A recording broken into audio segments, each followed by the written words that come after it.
Welcome to our discussion on units and conversions. In previous videos, we've looked at ratios, proportions, and proportional quantities.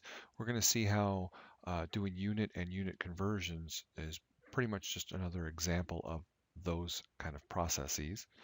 When we're dealing with units, we're talking about two different types of units, either units of observation or units of measurement. Units of observation are categories or qualities that you can observe, like nationality, hair color, eye color, things like that. Whereas units of measurement are things that you can actually measure. It's a quantity that can be quantified, like a length, a volume, a weight, a height, things like that. And they'll have units of measurement that we're familiar with, like feet, centimeters, miles, gallons, liters, etc., etc. Right? Those are the ones that we're going to be most concerned with because those are the ones we can actually do something, right? We can actually convert one unit of measure to another, but we can't convert units of observation. You can't start with someone and go, I've got 3 blonde-haired people. I need to convert them into brown-haired people. What's the conversion rate, right? That doesn't make sense.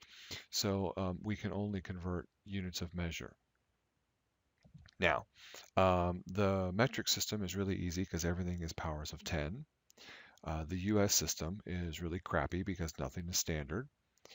And if you had to convert back and forth between those two systems, it seems like there's a lot to memorize, but actually you don't need all of that because if you can just remember 1 inch equals 2.54 centimeters, you can then use that as the bridge and you can convert all these other lengths. Obviously, you also need something for volume and you need something for weight, and it's 2.2 pounds per kilogram.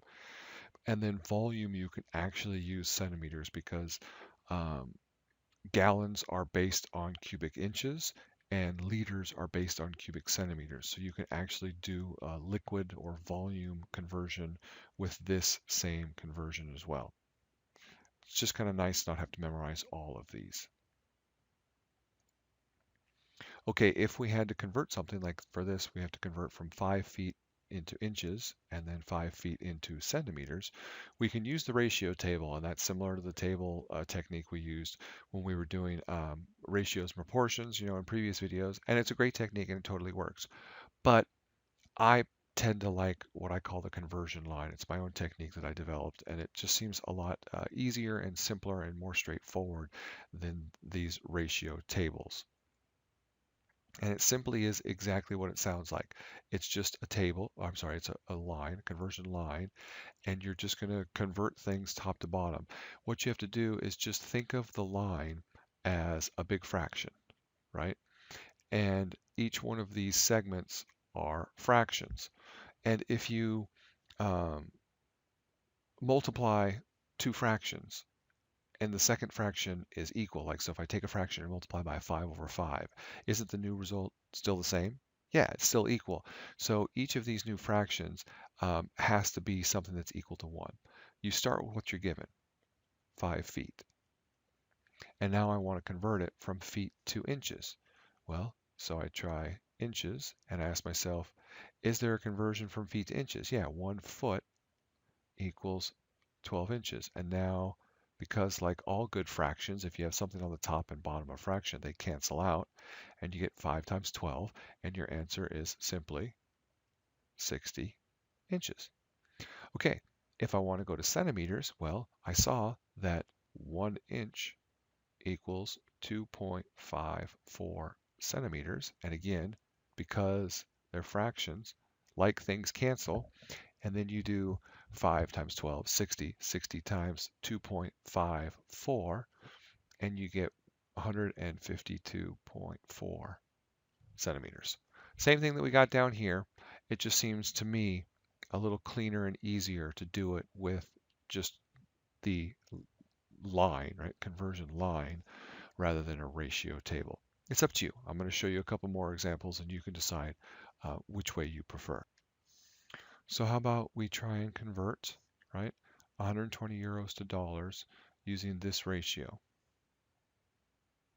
Well, we start with what we have, 120 euros.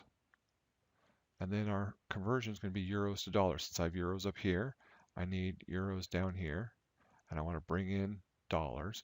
And my conversion is 4 euros equals $5. And because these things are equal, this fraction equals 1. If I multiply this times this, I haven't changed its quantity. All right, I've multiplied by 1. All I've done is I've changed the unit of measure. And I do 120 divided by 4, which is 30. 30 times 5, 150. And I have a D left, right? So it's in dollars now. And that's the conversion line. Very simple and clean. Not all conversions are proportional, meaning not all conversions can use the conversion line and be set up as ratios. And when that happens, there's normally some sort of formula that converts the two things, and then you just have to use that formula. You just have to plug something into one variable and solve for the other. A typical example is that. A typical example of that are degree measurements. Fahrenheit and Celsius are not linear scales of each other. They're not proportional. One isn't a scalar multiple of the other, but there is a relationship between the two. And it's basically Celsius equals 5/9 Fahrenheit minus 160 over 9. This is one version of the function. There are other versions. They all basically do the same thing. Some of them play around with this number. Some of them make this a decimal. Bottom line is, this is it. The other way to think about it too is a shortcut. So let's say you're used to Fahrenheit measurements and you're traveling overseas in all the other countries in the rest of the world that all do Celsius. And you want to know, okay, if they tell me it's going to be 25 degrees tomorrow in Celsius, what does that mean to me in Fahrenheit? A rule of thumb is double it and add 30, and it's pretty close, right? So you take 25, you double it, which is 50, you add 30 to it, and it's pretty close to 80. Now, that's not an exact difference, but if you're only trying to figure out, should I wear shorts or pants tomorrow, it's good enough. If you're going in the other direction, right, you have someone tells you a Fahrenheit temperature and you want to convert it back to Celsius, we'll just do those operations in reverse. Instead of doubling and adding 30, you now take 30 away and then multiply by a half. Right? So you hear, okay, tomorrow it's going to be 80 degrees. We take 30 away from 80, which is 50. We take 50, multiply it by a half, and it's roughly 25 degrees Celsius. And now you know what kind of clothing to wear. But if you want to be precise, you use this actual function with 5/9, right, which is pretty close to a half, and 160 over 9, which is pretty close to 30. And you can do the precise conversions back and forth between Celsius and Fahrenheit.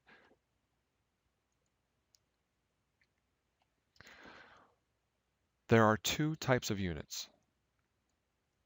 As we saw, there are ratio units, like dollars and feet and euros and those types of things that have a strict linear relationship where something is a multiple of the other, i.e. 2.54 centimeters equals 1 inch, 12 inches equals 1 foot, 5,280 feet equals 1 mile, 1,000 meters in 1 kilometer, and so on and so forth. And then there are interval units where they don't have a well-defined zero, i.e. there's really kind of no such thing as the absence of something, right? You can have $0, you can have 0 feet, you can have 0 liters, you can have 0 gallons, but you can't really have 0 degrees Fahrenheit. You really can't have a 0 temperature. And then IQ scores is another one. And because of that, these become interval units and they're a little trickier to work with. For instance, if someone has an IQ of 100 and someone has an IQ of 50, that doesn't mean they're twice as smart. It doesn't work that way. Just like if something is 10 degrees Fahrenheit and something else is 5 degrees Fahrenheit, well, yes, that's 5 degrees warmer, but it's not twice as hot. It doesn't work that way. Now, technically, the Kelvin scale does have an absolute zero, and it's supposed to represent the absence of molecular motion. Nobody's actually attained that. The theory is if it happens, all life on Earth exists, like the whole thing just implodes. But anyhow, that's a discussion for another video. Don't worry so much about interval units. They're very rare. I mean, degrees and IQ scores are about the only two. Darn near everything in the planet, right, that has a unit of measure is going to be a ratio unit, and those are going to be the ones we're going to deal with. That's it.